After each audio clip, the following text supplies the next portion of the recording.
भगवान श्री कृष्ण का आशीर्वाद सब पर सदैव बना रहे। मित्रों, ये तो हम सभी जानते हैं कि श्री कृष्ण का जन्म भाद्रपद मास के कृष्ण पक्ष की अष्टमी तिथि को रोहिणी नक्षत्र में मथुरा नगरी में हुआ था। भगवान श्री हरि विष्णु के 10 अवतारों में से श्री कृष्ण 8वें अवतार है।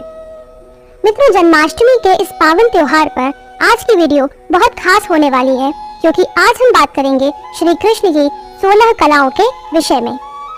वीडियो शुरू करने से पहले चैनल को सब्सक्राइब अवश्य कर दें। तो चलिए वीडियो शुरू करते हैं।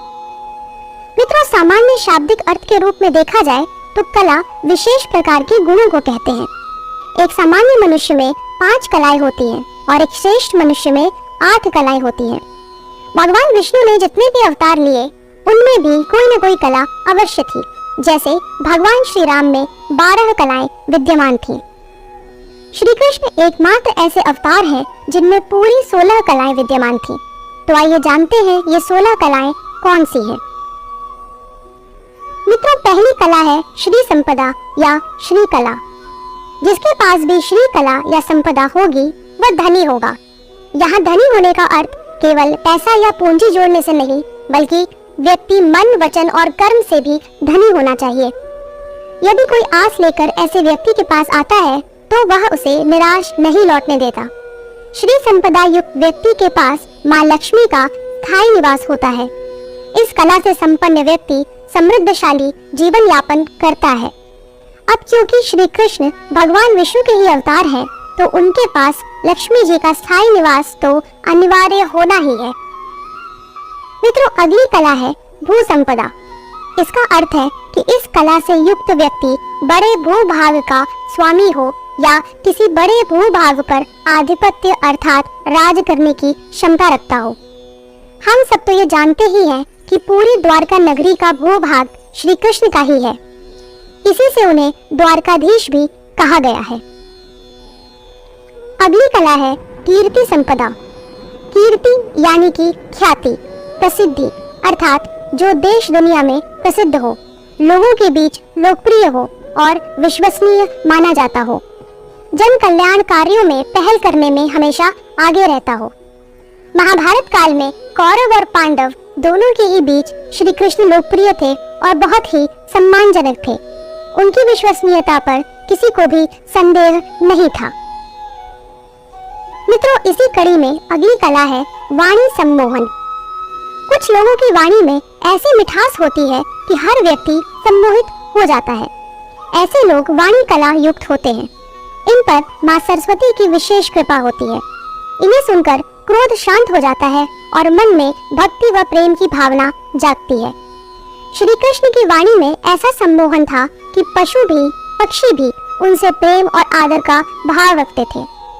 उनकी इसी वाणी के कारण कोई उनसे कटु वचन नहीं बोल पाता था। यशोदा मैया के पास श्री कृष्ण की शिकायत करने वाली गोपियां भी उनकी वाणी सुनकर सम्मोहित हो जाती थीं। अगली कला जिसके लिए श्री कृष्ण जाने जाते हैं वो है लीला। मित्रों, लीला का अर्थ होता है आनंद। श्री कृष्ण की बाल लीलाओं से लेकर जीवन की कई रोचक घटनाएं आनंदित करने वाली रही हैं। इन लीलाओं को सुनकर व्यक्ति स्वयं ही श्री कृष्ण के प्रति प्रेम और आदर भाव से भर उठता है। लीला करने वाले श्री कृष्ण को लीलाधर भी कहा जाता है। अगली कला है कांति।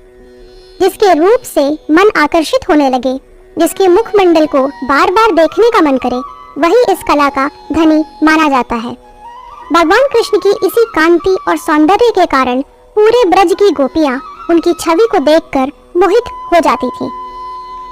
अगली कला है विद्या।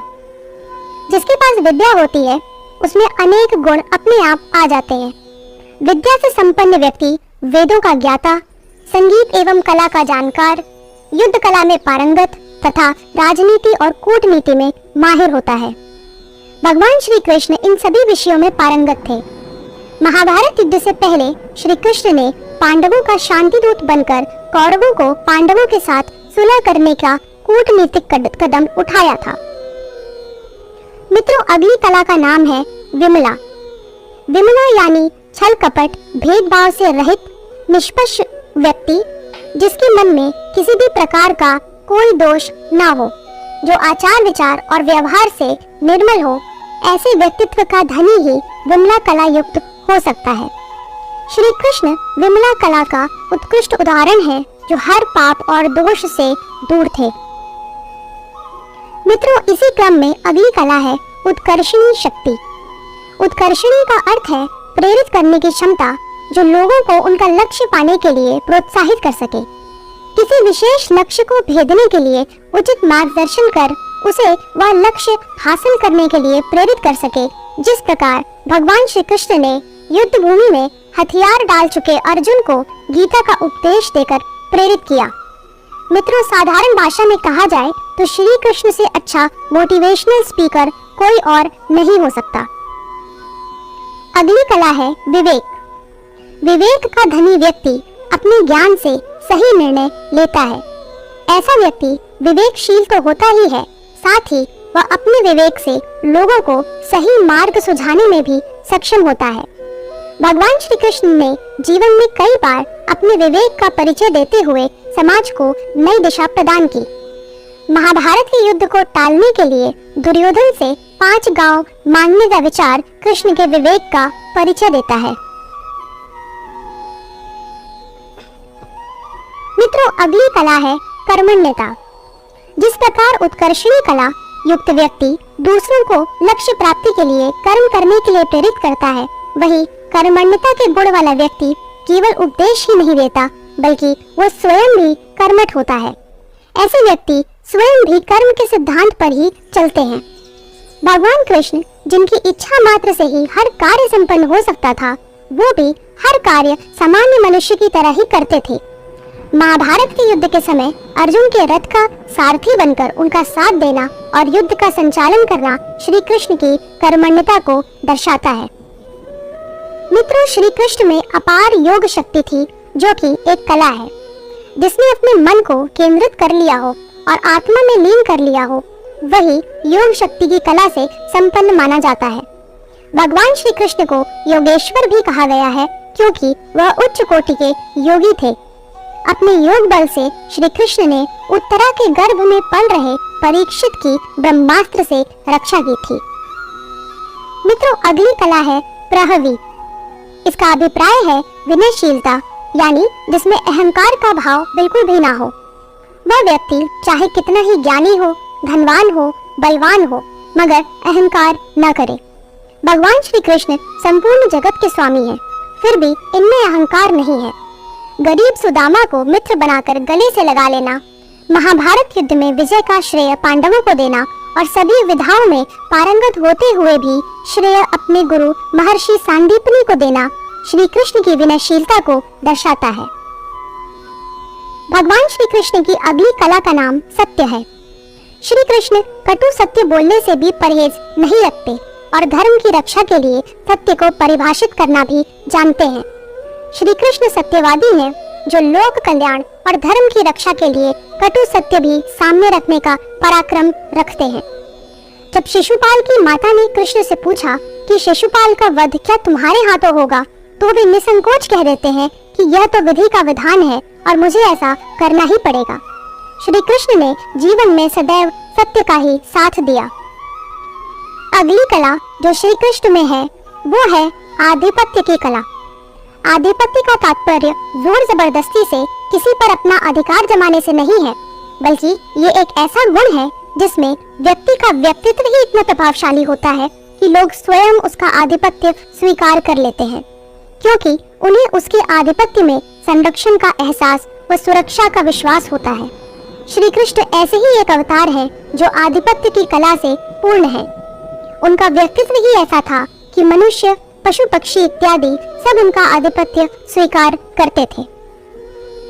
मित्रों, इसी सूची में अंतिम कला है अनुग्रह।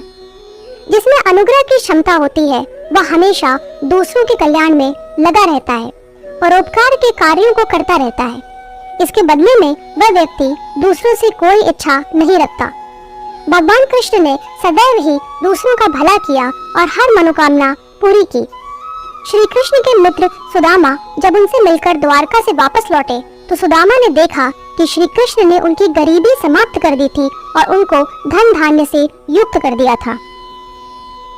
तो मित्रों, ये थी वो 16 कलाएं जिनसे श्री कृष्ण परिपूर्ण थे। ये 16 कलाएं अगर किसी मनुष्य में हो तो वो भी ईश्वर तुल्य ही माना जाएगा। भगवान विष्णु के सभी अवतारों में से श्री कृष्ण ही एकमात्र ऐसे अवतार हैं जिनमें सभी 16 कलाएं पाई जाती हैं। मित्रों, आपको आज का ये वीडियो कैसा लगा हमें कमेंट करके अवश्य बताइएगा। इसी के साथ कमेंट सेक्शन में जय श्री कृष्ण अवश्य लिखें। वीडियो लाइक करें और चैनल को सब्सक्राइब करें। मैं मिलती हूँ आपसे अगली वीडियो में। जय श्री कृष्ण।